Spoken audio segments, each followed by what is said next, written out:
د معاذ په نامه باندې یو صحابي دی له یمن څخه یو څه کسان رالو د الله تعالی د محمد رسول الله و ملاقات ته او هغه ته یې دا وویل چې موږ ته یو قاضي یو والي زموږ و طرف ته راولېږه و یمن ته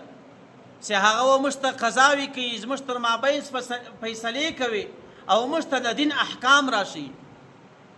چې کله د سهار لمونځ وسو نبی کریم صلی الله علیه وسلم و صحابو ته اعلان وکړو چې په تاسو کې کم کس ودې ته تیار دی چې هغه زه یمن ته ولېږم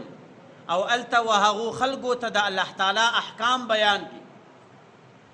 او د قرآن کریم مطابق فیصلې وکړي صحابه کرام ورته وویل چې یا رسول الله موږ ټول ودې ته تیار یو لیکن محمد رسول الله په دې وخت کې حضرت معاذ را ولاړ کړو حضرت معاذ ته وویل چې په دې سفر باندې به ته ولاړ سې حضرت معاذ د سفر تیاري وکړله چې کله د سفر دپاره یې تیاري وکړه رالی د محمد رسول الله څخه اجازه غواړي په خپل اوښ باندې سپور دی محمد رسول الله هغه د اوښ رسۍ ونیوله له ده سره په پښو باندې روان دی حضرت معاذ ورته فرمایي چې ای د الله رسوله زما مور و پلار دي تر تا قربان سي څنګه زه پر اوښ باندې بالا سپور یم او ته لاندې په پښو را سره روانې دا ما ته خوند نه راکوي نبی کریم صلی الله علیه وسلم ورته فرمایي چې زه یو څو قدمه در سره اخلم چې کله یو څو قدمه ورسره ولاړئ ګوره دا هم مسنونه طریقه ده زموږ ستاسو په پښتنو کې لله الحمد دا اوس هم شته چې کله میلمه رخصتوي بیا هغه کوربه ورسره راووځي تر دروازې ورسره راسي یو څو قدمه ورسره واخلي دا هم یو مسنون عمل دی په خپله نالي میلمه له خپله ځایه څخه مه جوابوئ ځکه په انسان کې د انسان د غرور په دې باندې ختمیږي او هغه د محمد رسول الله طریقه به راژوندی شي نو نبی کریم صلی الله علیه وسلم چې یو څو قدم ورسره ولاړئ معاذ ته وایي چې زما ستا دا آخري دیدار دی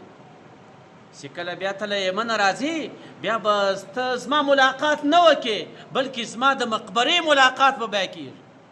وایي حضرت معاذ په هغه اوښ باندې سپور دومره په زوره باندې ژاړي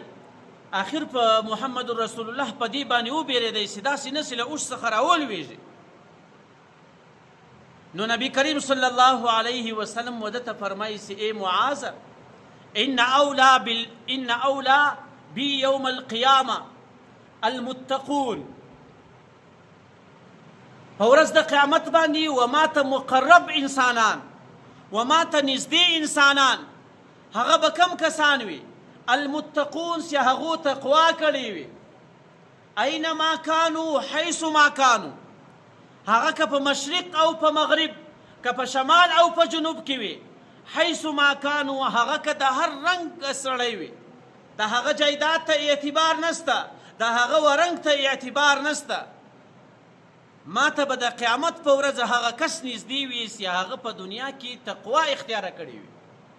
تقوا و چیش ته ویل کیږي الله تعالی فرمایي واما من خاف مقام ربه ونهى النفس عن الهوى تقوا دې ته ویل کیږي چې انسان ځان له ګناهو څخه وساتي نو د الله رسول ورته فرمایي چې په دې باندې مه پریشانه کېږه چې زما دیدار به نه وي که زما دیدار غواړې او زما نزدېکت غواړې په خپله زندګي کې تقوا مختاره کړه